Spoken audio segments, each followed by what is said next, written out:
Wow, that video was pretty cool, don't you think? I'm still surprised that I was able to pull it off. I'm gonna tell you exactly how I achieved this epic B-roll. I'm your host Starter, and you're keeping it locked with Tell Me About This. What's up, creators and money makers? Today we're talking how I was able to achieve this epic B-roll montage. Now, I gotta shout out the GOAT himself, Daniel Schiffer. I looked up to this guy and he gave me the inspiration to make a video like this. Also, honorable mention to Peter Lindgren, but Daniel, you're a Toronto native and I watched your videos first, so thank you, good sir. Before we get into shots, I want to talk about what I used to shoot this. I'm using a Sony A6400. I was using the Sony 28 to 70 millimeter lens, deity mic, and I was using everything handheld. For lighting, I used some ring lights that I had off of Amazon. Allow me. I'm using right now. It's diffused using a makeshift DIY setup. If you want to see that at any point on how I put that together, let me know in the comments down below. I can.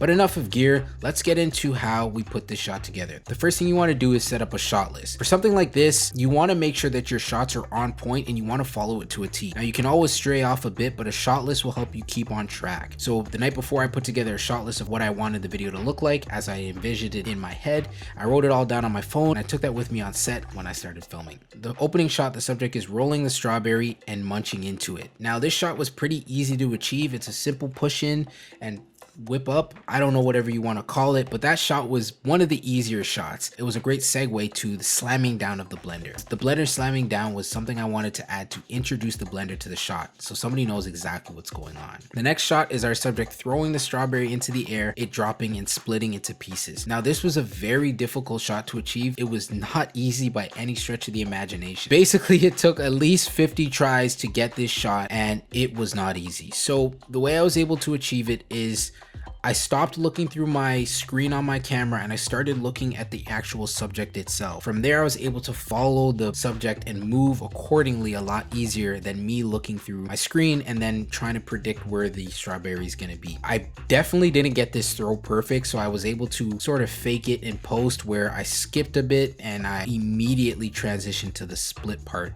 to sort of sell the effect. Did it work? Let me know. The split part was one of the easier parts. We just pre-cut a strawberry, held it a little above the table and dropped it. And as it dropped, I just panned down to make sure that it looked like it was seamless from the other shot to this shot. If you're doing this, make sure you pre-cut your strawberry or fruit and hold it nice and tight so that you can't see the cuts when you're dropping it. The next shot, our subject was gathering all our strawberries, then throwing it into the blender.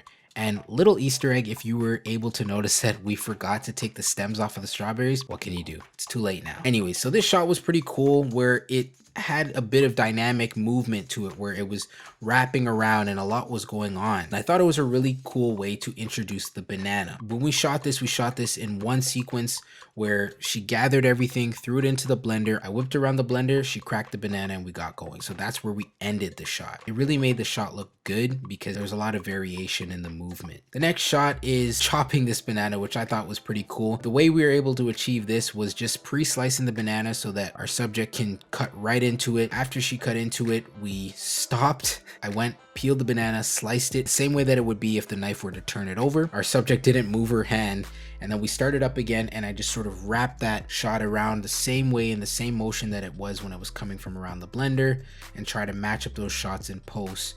And I just had my subject lean her knife over the slices of banana to reveal it, and I thought that shot came out really good. Now the next shot we have is throwing everything into the blender. Now I thought this was really cool, and honestly this shot was what sparked the whole idea to do this. The way we were able to achieve this is I took a glass tabletop and removed it from the table that we have in our house.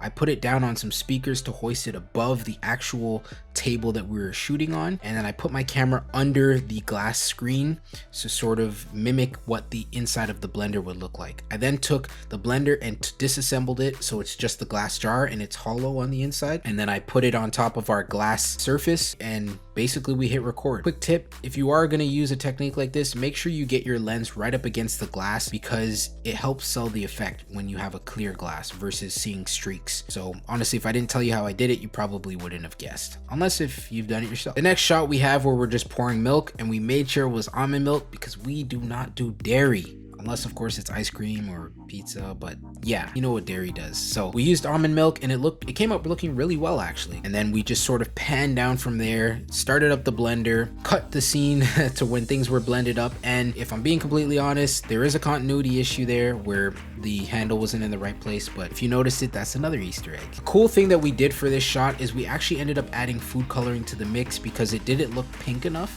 and it ended up making the smoothie look delicious. Keep in mind, we didn't end up eating this because we touched that fruit all day for 5 hours straight. So yeah, the next scene comes in where we're pouring it in, and that concludes our scene after throwing the straw in there. A really cool thing that brought this video together was the sound design, and I put a lot of emphasis on it to make sure that I sell the fact that you're creating a smoothie, and I wanted it to sound really cool and awesome. So this all started with the music selection and the sound selection that brought it all together. Finally, I threw on a quick grade. I was shooting in HLG3 and added on a LUT that I got from, and I can't remember his name for the life of me. So I got my free LUTs from Denver Riddle. I believe he's from Color Grade Central. Anyways, he had a free LUT and I threw on the teal and orange LUT that he had that really brought this video together. I'm really proud that I was able to pull something like this off. I've tried it once before. This was the first time that I was actually able to pull it off properly. So I hope you enjoyed the video. If you want to learn a little bit more about sound design, hit one of these links here, and I'm going to play this one more time with sound design and then just the straight video